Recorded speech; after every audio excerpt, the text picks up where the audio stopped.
அண்மை செய்தி. அமைச்சர் பொன்முடி மீது சேற்றை வீசிய இருவர் மீது வழக்கு பதிவு செய்யப்பட்டிருக்கிறது. தொடர்பான அண்மை செய்தியை நாம் தற்பொழுது பார்த்து வருகிறோம்.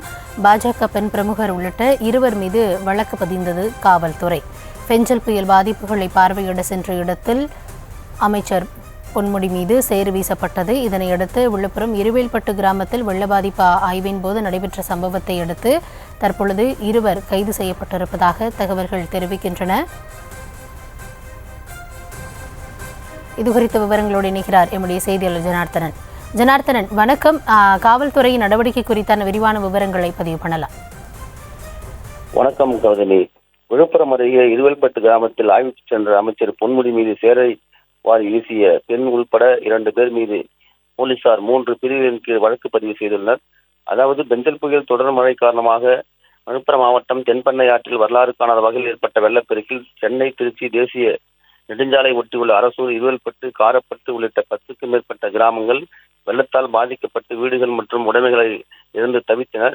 அவர்களை நேரில் சந்தித்து ஆறுதல் கூறி நிவாரணம் வழங்கவும், பாதிக்கப்பட்ட இடத்தை ஆய்வு செய்வதற்காகவும் பலத்த போலீஸ் பாதுகாப்புடன் வனத்துறை அமைச்சர் பொன்முடி மற்றும் அவரது மகன் கௌதம் சிகாமணி உள்ளிட்ட அதிகாரிகள் இருவேல்பட்டு பகுதிக்கு சென்றனர்.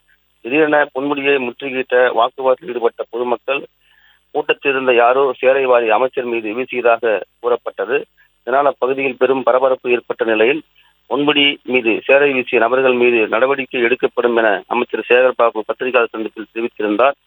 பொன்முடியின் தனி பாதுகாப்பு பிரிவு சிறப்பு இன்ஸ்பெக்டர் அருள்தாஸ் திருவண்ணைநல்லூர் போலீசில் புகார் அளித்துள்ளார். புகாரை பெற்றுக் கொண்ட உதவி ஆய்வாளர் பாலசிங்கம் இருவேல்பட்டு கிராமத்தைச் சேர்ந்த ராமர் என்கிற ராமகிருஷ்ணன் மற்றும் விஜயராணி ஆகிய இருவர் மீதும் அரசு ஊழியரை பணி செய்ய விடாமல் தடுப்பது, உரிமையில் பேசுவது உள்பட 3 பிரிவுகளுக்கு கீழ் வழக்கு பதிவு செய்துள்ளனர். விசாரணை எடுத்து வருவதாக தகவல் வெளியாகியுள்ளது. விரைவில் அவர்கள் கைது செய்வதற்கு வாய்ப்பு இருப்பதாகவும் போலீஸ் தரப்பில் தெரிவிக்கப்பட்டுள்ளது. கௌதமி,